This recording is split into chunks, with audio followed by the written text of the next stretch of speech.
అండి. నమస్తే.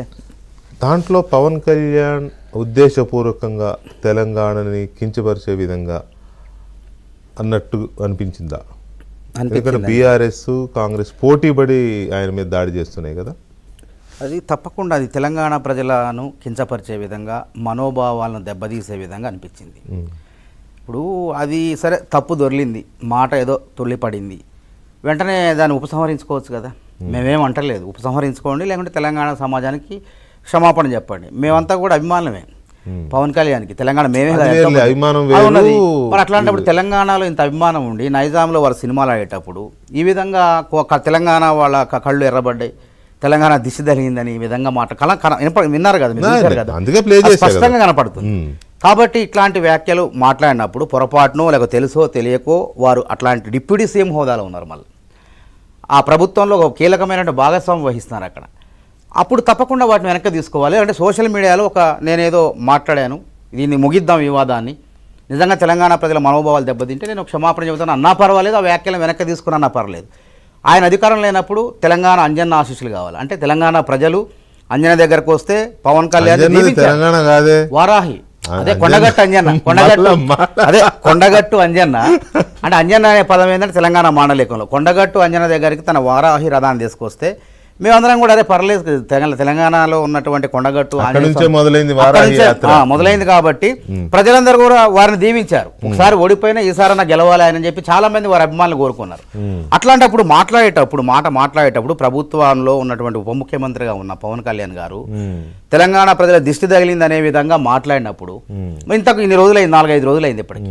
ఒక పక్క బీఆర్ఎస్, ఒక పక్క కాంగ్రెస్. ఏది కరెక్టో నేను చెప్పను కానీ తెలంగాణ ప్రజలు అనలేదు, తెలంగాణ నాయకులు అన్నాడు. ఇప్పుడు తెలంగాణ నాయకులు దేనికోసం కొట్లాడారు? 4 కోట్ల మంది ప్రజల కోసమే కదా, ఉద్యోగాల కోసమే కదా, మాకు నీళ్లు రావట్లేదనే కదా, మా నీళ్లు మాకు కావాలనే కదా, వివక్ష గురించి కొట్లాడింది.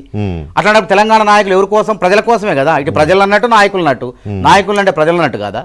ఏది ఏమైనప్పటికీ ఆ మాట వచ్చింది కాబట్టి దానికి వెనక్కి తీసుకుంటే అయిపోయేదే.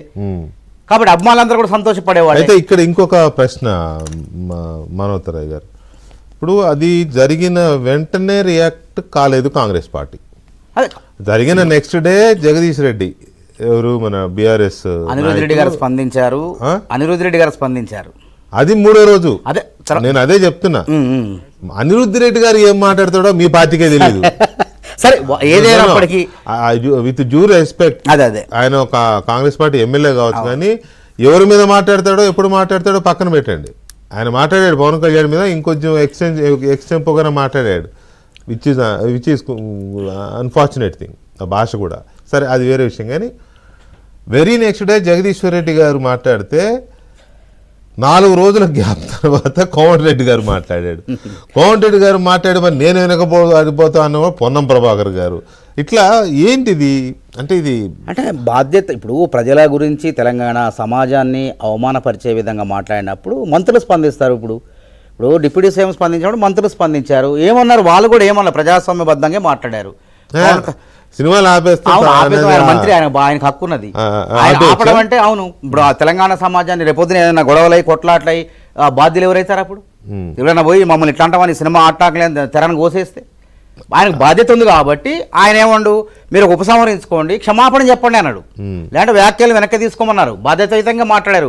అగౌరవంగా కించపరిచే విధంగా ఎవరు మాట్లాడలేదు. పొన్నం ప్రభాకర్ గారైనా లేకపోతే ఆయన ఎవరు మాట్లాడినా సరే కాంగ్రెస్ నాయకత్వం.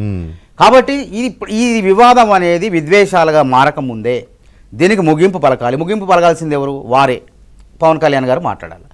అయిపోయింది, ఇది అయిపోయింది, దీన్ని పట్టించుకోవద్దు, దాని వ్యాఖ్యలు వెనక తీసుకున్నా అంటే అయిపోతుంది కదా. పుండె మీద కారం చల్లే విధంగా, దీన్ని రెచ్చగొట్టే విధంగా మౌనంగా ఉంటే దాని అర్థమైంది. ఇలా వైసీపీ వాళ్ళు ఆవిడ మాట్లాడారు. ఇక్కడ అధికారం లేనప్పుడు బీఆర్ఎస్ వాళ్ళకి ఉద్యమము, సెంటిమెంట్లు అని గుర్తొస్తాయి. దీన్ని రచ్చ చేసే ప్రయత్నం వాళ్ళు చేస్తారు. అట్లనే మేము అందుకోసం కాదు, ఆయన మాట్లాడారు కాబట్టి బాధ్యతాయుతమైన పదవిలో ఉండి మాట్లాడారు కాబట్టి బాధ్యతాయుతమైన పదవిలో ఉండి దాన్ని ఖండించారు. రైట్. మాట మేము అడిగిన శంకర్ గౌడ్ గారు తెలంగాణ జనసేన తెలంగాణ అధ్యక్షులు శంకర్ గౌడ్ గారు, నమస్తే అండి.